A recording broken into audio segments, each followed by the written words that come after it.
தற்போதைய அண்மை செய்தி. மயிலாடுதுறை மாவட்டம் சீர்காழி அருகே வீட்டின் கதவை உடைத்து 125 சவரன் தங்க நகைகள் கொள்ளையடிக்கப்பட்டுள்ளது. கூடுதல் விவரங்களை செய்தியாளர் யோகேஸ்வரன் வழங்க கேட்கலாம். வணக்கம் யோகேஸ்வரன், கூடுதல் விவரங்கள் என்ன?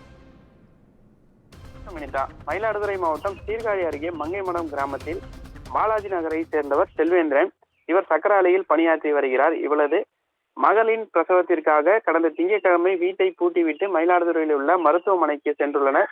3 நாட்கள் கழித்து நேற்று இரவு வீட்டை திறந்து பார்த்தபோது பின்பக்க கதவு உடைக்கப்பட்டு வீட்டின் அறையில் இருந்த பீரோ மற்றும் பெட்டிகள் உடைந்து இருப்பதை கண்டு அதிர்ச்சியடைந்தார். மேலும் அதில் இருந்த 125 பவுன் நகைகள் மற்றும் 1/2 கிலோ வெள்ளி பொருட்கள் மற்றும் 80,000 ரூபாய் ஆகியவற்றை மர்ம நபர்கள் கொள்ளையடித்து சென்றுள்ளனர். இது குறித்து செல்வேந்திரன் திருவனங்காடு காவல் நிலையத்தில் புகார் அளித்துள்ளார். புகாரின் பேரில் போலீசார் தற்பொழுது விசாரணை செய்து வருகின்றனர்.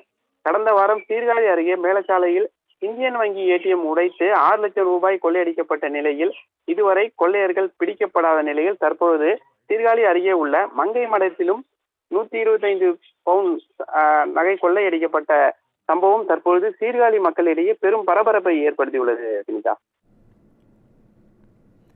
விவரங்களுக்கு நன்றி யோகேஸ்வரன்.